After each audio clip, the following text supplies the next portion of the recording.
Doctor Ramchandra पंडित। आज मैं आपके लिए कॉमर्शियल अर्थमेटिक्स लेकर आए हैं। आज इसके अंतर्गत आपको अप्रोक्सीमेशन बताएंगे, यानी सन्निकटनीकरण किस प्रकार किया जाता है आपको बताएंगे।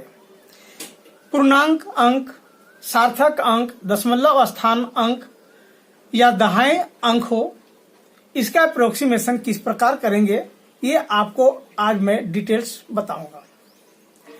तो यदि आप अभी तक मेरे चैनल को सब्सक्राइब नहीं किए हैं, कृपया आप सबसे पहले मेरे चैनल को सब्सक्राइब कर लें, ताकि जो भी वीडियो आपके लिए बनाए वो सबसे पहले आपके पास पहुंच सके। लेकिन ध्यान रहे कि आप इस वीडियो को शुरू से अंत तक आप जरूर देखें।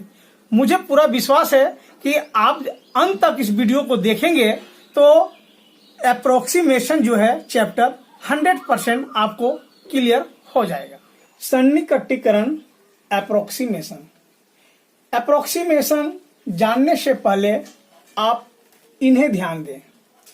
0, 1, 2, 3, 4 का मान 0 होता है। ध्यान रहे, यदि दशमलव यानी डिसिमल प्लेस के बाद 0, 1, 2, 3, 4 आता है तो उसका मान हम 0 मानेंगे।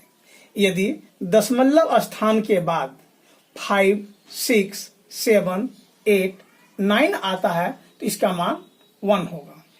तो हमने आपको बताया 0 से 4 तक का मान 0 होगा और 5 से लेके 9 तक का मान 1 होगा। आइए अब हम आपको प्रश्न को हल करके बताते हैं। मैं आपको दशमलव स्थान तक का सन्निकटनीकरण किस प्रकार किया जाता है, यानी दशमलव स्थान का सन्निकटनीकरण कैसे किया जाता है ये बताएंगे इस वीडियो में। आपको के सामने ये प्रश्न है। 46.8625 को पूर्णांक 1, 2 और 3 दशमलव स्थान तक का सन्निकट करें। तो आइए सबसे पहले हम आपको बताते हैं पूर्णांक का सन्निकटनीकरण कैसे करते हैं और पूर्णांक किस स्थान को कहा जाता है। तो ये रहा आपका पहला प्रश्न का हल, पूर्णांक का सन्निकटनीकरण। क्वेश्चन हमने सामने लिख दिया है। 46.8625 पूर्णांक का सन्निकटनीकरण करना है, यानी पूर्णांक स्थान तक का मान रखना, बाकी सबको हटा देना है। तो आप सबसे पहले जानिए कि इसमें पूर्णांक स्थान कौन सा है। तो ध्यान देंगे, दशमलव स्थान को ही पूर्णांक स्थान कहते हैं। दशमलव स्थान को ही पूर्णांक स्थान कहते हैं। तो पूर्णांक स्थान का अप्रोक्सीमेशन करना है तो ठीक इसी स्थान पे हम इसका एक लकीर खींच दिए। दशमलव स्थान पर, दशमलव स्थान से पहले का जो अंक हुआ इसको हम पूर्णांक अंक कहते हैं। फिर अब ध्यान देंगे, दशमलव से पहले का जो भी अंक है उसे हम पूर्णांक अंक कहते हैं। इसलिए पूर्णांक का अप्रोक्सीमेशन करना है तो दशमलव के पास एक लकीर खींच दिए। अब इस लकीर के बाद पहला अंक हमारा 8 है। 8 का मान हमने कितना बताया था, 1। इसको हम जोड़ देंगे, इस प्रकार ये हमारा हो जाएगा 47। ये हमारा जो आंसर प्राप्त हुआ ये हमारा पूर्णांक का सन्निकटनीकरण हुआ, यानी पूर्णांक अंक 4 और 7 हुआ। आपके सामने प्रश्न नंबर 2, एक दशमलव स्थान का सन्निकट करना है। प्रश्न है 46.8625। तो दशमलव से एक स्थान तक का अंक को रखना, बाकी सबको हटा देना है। तो देखते हैं दशमलव से एक स्थान, एक दशमलव स्थान, यानी दशमलव के बाद एक स्थान लेंगे। दशमलव के बाद एक स्थान हमारा 8 है। 8 के बाद एक इस तरह का लकीर खींच दीजिए और ठीक इस लकीर के बाद पहला अंक हमारा 6 है। 6 का मान होता है 1, जो हम आपको पहले बता चुके हैं। तो अब हम लिखेंगे 46.9। तो दशमलव से एक स्थान तक रखे जाने वाला अंक हुआ 46.9। तो ये हमारा आंसर हुआ दशमलव से एक स्थान। यदि दशमलव से एक स्थान तक हम पढ़ें तो उसको पढ़ेंगे 46.9। 2 दशमलव स्थान का सन्निकटनीकरण। अब आपको प्रश्न को 2 दशमलव स्थान तक का सन्निकटनीकरण करना है। तो ध्यान देंगे, क्वेश्चन ये है आपका, दशमलव से 2 स्थान तक रखना, बाकी सबको हटा दीजिए। तो दशमलव से 2 स्थान कौन होगा, 8 और 6। ठीक 6 के बाद एक अंक लकीर खींच दीजिए। इस लकीर के बाद का पहला अंक हमारा 2 है। 2 का मान होगा 0। हमने बताया था ना 46.86। यदि ये पढ़ना कहे कि दशमलव से 2 अंक तक पढ़िए तो हम पढ़ेंगे 46.86। प्रश्न है 3 दशमलव स्थान का सन्निकट करें। 46.8625 को 3 दशमलव स्थान तक रखना है। तो ध्यान दीजिए, दशमलव स्थान ये हो गया, दशमलव के बाद 3 स्थान लीजिए, 1 2 3, इसके बाद एक लकीर खींचिए। ठीक इस लकीर के बाद पहला अंक कितना है 5, 5 का मान हमने बताया था 1, ये हो गया आपका 46.863। ये हमारा दशमलव से 3 स्थान तक का मान हुआ 46.863। अब आपके सामने ये प्रश्न नंबर 2 है। Express the following number correct to the nearest 10th, 100th and 1000th of 76.4503। 10वें, 100वें और 1000वें का सन्निकट करें। ये आपका पहले से चेंज है ये मेथड। इसमें कहा जा रहा है कि 10वें यानी 10th, 100वें 100th और 1000वें 100th का अप्रोक्सीमेशन करना है। तो सबसे पहले आप इसे ध्यान देंगे, 10वें यानी 10th का अर्थ होता है दशमलव से 1 स्थान, 100वें दशमलव से 2 स्थान, 1000वें दशमलव से 3 स्थान होता है। तो आइए अब हम इसे सोल्व करते हैं। प्रश्न को जरा ध्यान देंगे। 1 नंबर में क्वेश्चन क्या है आपका 76.4503। क्वेश्चन में है अप्रोक्सीमेशन नियरेस्ट 10th यानी 10वें का मतलब होता है दशमलव से 1 स्थान। हमने भी बताया ना आपको, दशमलव से 1 स्थान। दशमलव से 1 स्थान कौन होता है 4। ठीक 4 के बाद वाला पहला अंक है 5। 5 का मान हमने आपको बताया था अप्रोक्सीमेशन के रूल के अनुसार 5 का मान 1 होता है, 1 इसमें हम जोड़ देंगे तो लिखेंगे यहाँ 76.5।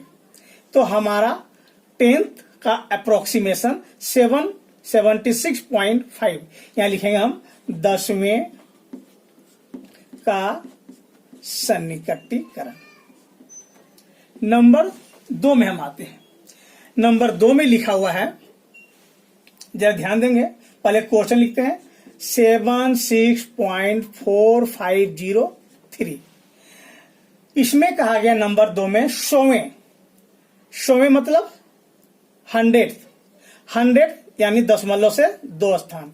इस दशमलव के बाद 2 स्थान लेके लेंगे और लकीर खींच देंगे। ठीक इस लकीर के बाद पहला अंक हमारा है 0। 0 का मान हमने बताया था 0 होता है, 0 इसमें जोड़ देंगे तो इस प्रकार 76.45 ये लिखेंगे हम 100वें यानी 100th अप्रोक्सीमेशन ऑफ 100 100वें का सन्निकटीकरण। आइए तीसरा भी हम आपको बताते हैं, जरा ध्यान देंगे। क्वेश्चन है इस प्रकार 76.4503।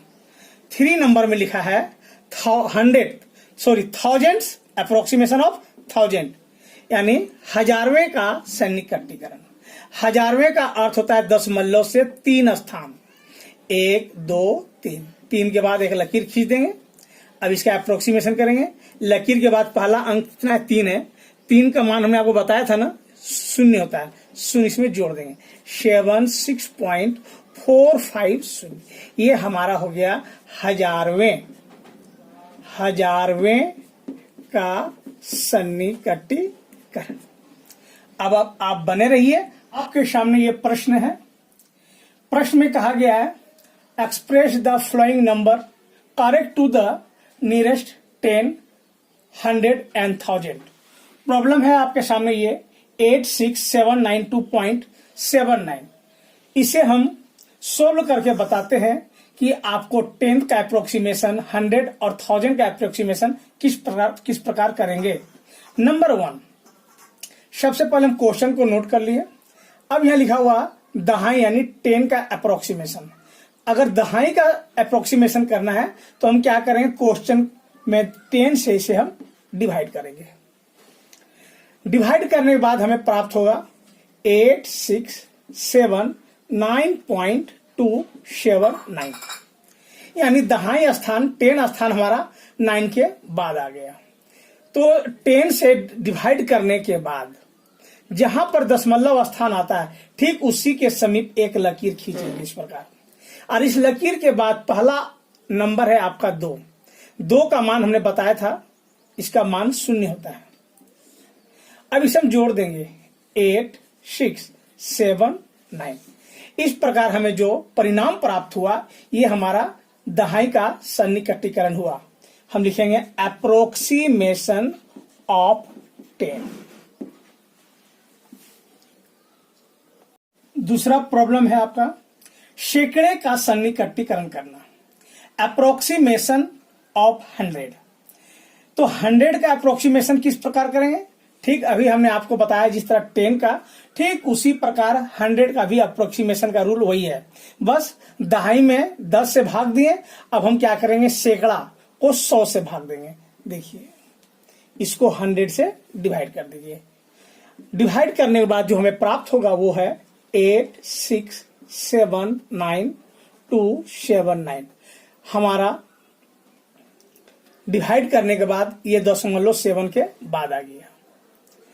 इसका अर्थ ये हुआ कि हमारा 100 जो है इस स्थान में प्राप्त हुआ। ठीक इसी के सामने हम किस तरह से लकीर खींचेंगे। इस लकीर के बाद ठीक पहला नंबर जो 9 है, 9 का मान होता है हमारा 1। अब इसे हम जोड़ देंगे 8 6 8। इस प्रकार जो हमें प्रतिफल प्राप्त हुआ, जो अंक प्राप्त हुआ 868, ये हमारा सैकड़े का सन्निकटीकरण हुआ, यानी अप्रोक्सीमेशन ऑफ 100। इसे हम इस तरह भी लिख सकते हैं, आंसर 868 इंटू 10 पर पावर 2। इसे हम इस तरह भी लिख सकते हैं। तीसरा प्रॉब्लम आपके सामने है 1000 का अप्रोक्सीमेशन, 1000 का सन्निकटीकरण हम कैसे करेंगे ये बताने जा रहे हैं। आपका प्रश्न है 86792.79। 1000 का सन्निकटीकरण कहे तो हम क्या करेंगे, इसे 1000 से हम डिवाइड कर देंगे। यदि लाख का बोले तो लाख से डिवाइड करेंगे। डिवाइड करने के बाद हमें क्या प्राप्त हुआ, 86.79279। जब आप 1000 से भाग देंगे तो आपको यही प्राप्त होगा 86.792, यानी हमारा पॉइंट जहां पर आया ठीक वही स्थान 1000 कहलाएगा। और हम उसी को अप्रोक्सीमेशन करेंगे, उसी स्थान पे जहां पर दशमलव पड़ा उसी स्थान पे लकीर खींच दें, और लकीर के बाद पहला स्थान है आपका 7 का वैल्यू 1 होता है। इस प्रकार हमें 87, ये हमारा हुआ 1000 का सन्निकटीकरण। इसका आंसर हम इस तरह भी लिख सकते हैं 87 इंटू 10 पर पावर 3। जितने जीरो है उस 10 के ऊपर उतना पावर चढ़ा दीजिए। तो ये हमारा हुआ 1000 का सन्निकटीकरण। अब मैं आपको सिग्निफिकेंट नंबर का अप्रोक्सीमेशन बताने जा रहे हैं, यानी सार्थक अंकों का सन्निकटीकरण। तो सबसे पहले आपको यह जानना होगा कि सार्थक अंक यानी सिग्निफिकेंट नंबर कौन सा है, किसे हम सिग्निफिकेंट नंबर से जानेंगे। सार्थक अंक कौन है, किन अवस्था में कौन सा अंक सार्थक अंक कहलाता है और किन परिस्थितियों में सार्थक अंक नहीं कहलाता है, ये आपको जानना जरूरी है। तो आइए हम आपको बताते हैं सार्थक अंक का सन्निकटीकरण। अब आपके सामने है यह प्रश्न, 0 से लेके 9 तक का अंक है।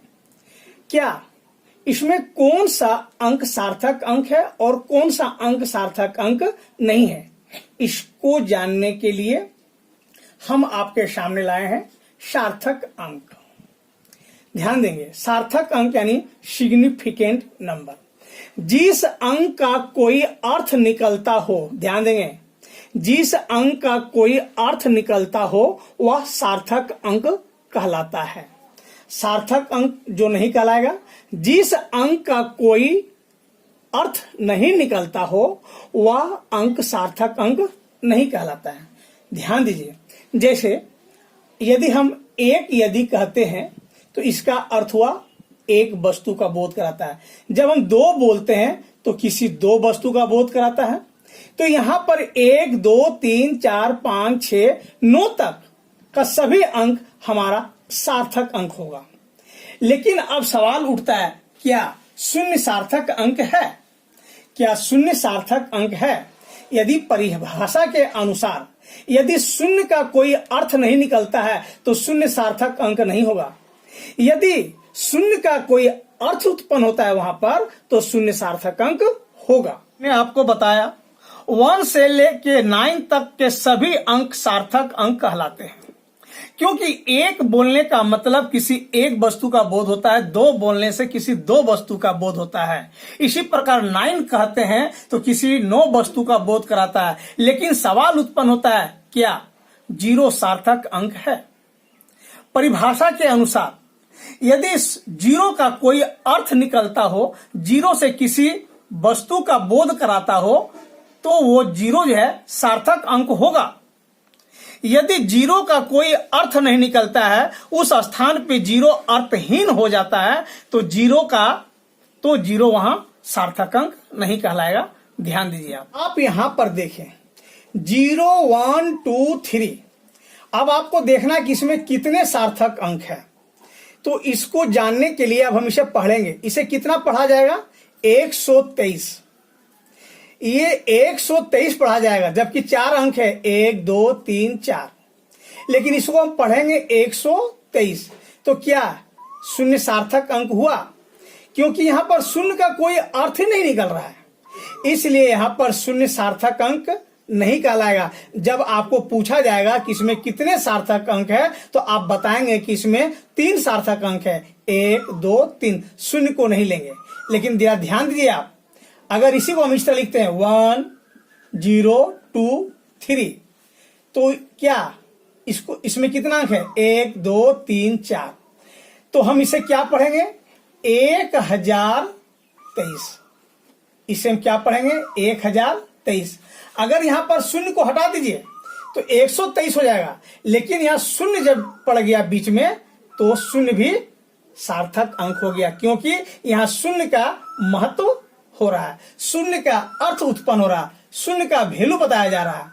अगर शून्य यहां से हटा दिया जाए तो 123 पढ़ेंगे हम, लेकिन शून्य शामिल हो गया बीच में तो इसको पढ़ेंगे हम 1023। इसलिए यहां पर शून्य का अर्थ निकल रहा है, इसलिए यहां पर शून्य सार्थक है, सार्थक अंक है।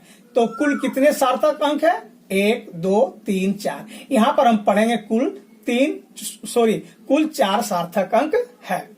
तो अब आप विशेष ध्यान दीजिए, जब कोई भी सार्थक अंक से 1 से लेके 9 तक के बीच, 1 से लेके 9 तक के बीच के अंदर अगर 0 आ जाता है तो 0 भी सार्थक अंक होगा। यदि सार्थक अंक से पहले 0 आ जाता है, जैसे 0 0 0 1, तो एक तो सार्थक अंक है। लेकिन सार्थक अंक से पहले अगर 0 आता है तो 0 को सार्थक अंक नहीं कहा जाएगा। तो आपके सामने ये प्रश्न है, 17.056 को 3 सार्थक अंकों का सन्निकट करें, यानी approximation of 3 significant number. Question में कहा गया है कि 3 सार्थक अंक का सन्निकट करें। तो अब आपको ध्यान देना है कि इसमें कुल कितने सार्थक अंक हैं। तो हम पढ़ेंगे 1 2 3 4 5। यहां 0 भी सार्थक अंक कहलाएगा, क्योंकि सार्थक अंकों के बीच में 0 है, तो 0 भी सार्थक अंक के अंतर्गत कहा जाएगा। यदि यही 0 अगर शुरू में रहता तो 0 सार्थक अंक नहीं कहलाता है। लेकिन जब सार्थक अंकों के बीच में 0 अगर आ जाता है तो 0 को भी हम सार्थक अंक कहते हैं। तो यहां कुल सार्थक अंक है 1 2 3 4 5। लेकिन प्रश्न के अनुसार हमें 3 सार्थक अंकों का अप्रोक्सीमेशन करना है, तो हम यहां से गिनेंगे 3 सार्थक अंक 1 2 3। अब इसके बाद ठीक है एक ऐसा लकीर खींच देंगे और इस लकीर के बाद का पहला अंक हमारा 5 है। 5 का मान होता है 1, इसको हम जोड़ देंगे। और जोड़ने के बाद हम यहाँ लिखेंगे 17.1। इस प्रकार हमारा 17.1 ये हमारा 3 सार्थक अंकों का सन्निकटीकरण हो गया, अप्रोक्सीमेशन ऑफ 3 सिग्निफिकेंट नंबर। अब आपके सामने प्रश्न है 0.000634 को 3 सार्थक अंकों का सन्निकट करें, यानी अप्रोक्सीमेशन ऑफ 3 सिग्निफिकेंट नंबर। प्रश्न हम सोल्व कर रहे हैं, जरा ध्यान दीजिए। हमने प्रश्न को पहले उतार दिए 0.000634। अब पहले आप जानिए कि क्या 0 को हम सार्थक अंक मानेंगे या नहीं मानेंगे। तो हम बताएंगे कि नहीं, 0 सार्थक अंक यहां पर नहीं कहलाएगा, क्योंकि इन 0 से पहले कोई सार्थक अंक नहीं है।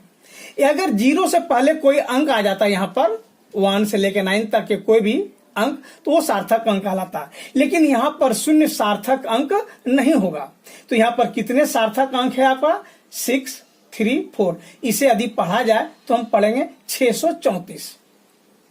इस प्रकार यहां 0 का कोई महत्व नहीं है, तो 0 हमारा सार्थक अंक नहीं है। तो 3 सार्थक अंक हो गया, 1, 2, 3।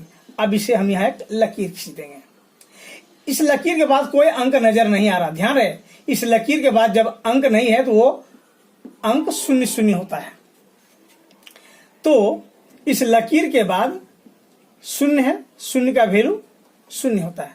अब हम क्या करेंगे, यहां पर लिखेंगे 0.000634। इस प्रकार ये जो हमें प्राप्त हुआ, ये हमारा 3 सार्थक अंकों का सन्निकटीकरण हुआ। इस क्वेश्चन को बताने का अर्थ ये हुआ कि यदि अंक से पहले कोई 0 आ जाता है तो उस 0 का महत्व नहीं होता है, यानी 0 सार्थक अंक यहाँ नहीं कहलाएगा, 0 का गिनती नहीं किया जाएगा। आपके सामने ये प्रश्न है 56.00398025 को 4 सार्थक दशमलव स्थान का सन्निकट करें। इसमें आपको दशमलव स्थान को विशेष ध्यान रखना है। इसके पहले हमने सिर्फ बताया था आपको कि 2 सार्थक या 4 सार्थक अंक का सन्निकट करने के लिए, लेकिन यहां पर 4 सार्थक दशमलव स्थान तक का सन्निकट करना है। तो ध्यान दीजिए, हम सोल्व कर रहे हैं। ये आपका प्रश्न है, दशमलव प्लेस यहां पर है, डिसिमल प्लेस ध्यान देंगे। 4 सार्थक दशमलव स्थान, तो दशमलव से पहले जो सबको ध्यान नहीं देना है। दशमलव से पहले का जो अंक रहे हम उस पर ध्यान नहीं देंगे। ऐसा कब सोचेंगे, जब हमारा लिखा रहेगा दशमलव स्थान। तो दशमलव स्थान ये है, इसका पहले समझ लीजिएगा आपका कोई अंक नहीं है। तो दशमलव के बाद आपका ये 0 0 है, ये सार्थक अंक नहीं हुआ। तो आपका 4 सार्थक अंक कहाँ का लाएगा, 4 सार्थक दशमलव स्थान, यानी दशमलव से पहले ये कोई अंक नहीं है। तो दशमलव के बाद देखिए ध्यान से आप, दशमलव के बाद है आपका ये 0 0। तो ये सार्थक अंक तो नजर नहीं आ रहा, क्यों, क्योंकि इसके पहले कोई अंक तो है नहीं।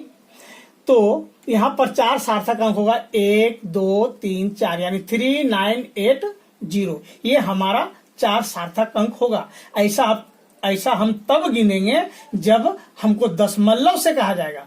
4 सार्थक दशमलव स्थान, यानी दशमलव स्थान के बाद 4 सार्थक अंक। तो दशमलव के बाद पहले 0 आ गया, इसलिए ये 0 का मान नहीं होता है। तो अब हम 4 सार्थक अंक लेंगे, 3, 9, 8, 0। यहां पर एक लकीर खींच देंगे। ठीक इस लकीर के बाद का पहला अंक हमारा 2 है, 2 का वैल्यू 0। इसको अब हम जोड़ देंगे। तो जोड़ने के बाद हमें प्राप्त होगा 56.003980। ये जो हमारा प्राप्त हुआ, ये हमारा 4 सार्थक अंक कहलाया, 4 सार्थक दशमलव अंक कहलाया। जब आपको दशमलव अंक से सार्थक अंक लेना कहे तो दशमलव अंक से पहले जो भी अंक होगा उसका कोई महत्व नहीं होगा, उसको हम गिनती नहीं करेंगे। तो दशमलव स्थान के बाद ही अंक को लेंगे। तो दशमलव के बाद जो 0 आता है वो तुम्हारा सार्थक अंक नहीं कहलाएगा। आपके सामने ये प्रश्न है 56.00398025 को 4 सार्थक दशमलव स्थान का सन्निकट करें, यानी अप्रोक्सीमेशन ऑफ 4 डिसिमल प्लेस। तो ध्यान देंगे, इस क्वेश्चन में 4 दशमलव स्थान से लेना है। पहले हम क्वेश्चन को नोट करते हैं। ये हमारा 56.00398025 है। ऐसे अगर कहा जाए कि 4 सार्थक अंक आता तो हम यहां से गिनती करते हैं सार्थक अंक, लेकिन 4 सार्थक दशमलव स्थान कहा जाए तो दशमलव से पहले जो भी अंक होगा उस पर हम ध्यान नहीं देंगे। ऐसा कब सोचेंगे? जब कहा जाएगा सार्थक दशमलव स्थान, तो दशमलव स्थान के बाद के जो अंक होंगे उसी पर हम विचार विमर्श करेंगे। तो यहां पर आप ध्यान देंगे 4 सार्थक दशमलव अंक आ गया है, तो दशमलव से पहले 56 को ढक दीजिए। ये आपका समझिए, इसका पहले कोई अंक है ही नहीं, दशमलव से पहले कोई अंक नहीं है, ऐसा मान के हम इसको बनाएंगे। तो 0000 ये तुम्हारा सार्थक अंक नहीं है, हमने पहले बताया था। तो 4 दशमलव स्थान, दशमलव से 4 स्थान सार्थक कौन होगा? 3980। यहां लकीर खींच देंगे, 2 का मान हमारा 0 होता है। अब हम इसको क्या करेंगे? इस तरह जोड़ देंगे। इस प्रकार होगा 56.003980। ये हमारा जो आएगा यही हमारा 4 सार्थक दशमलव स्थान का सन्निकटीकरण। विद्यार्थियों, यदि आपको मेरा ये वीडियो अच्छा लगा तो आप इसे लाइक और सब्सक्राइब जरूर करें, लेकिन ध्यान दें इस वीडियो को आप पूरा जरूर देखेंगे।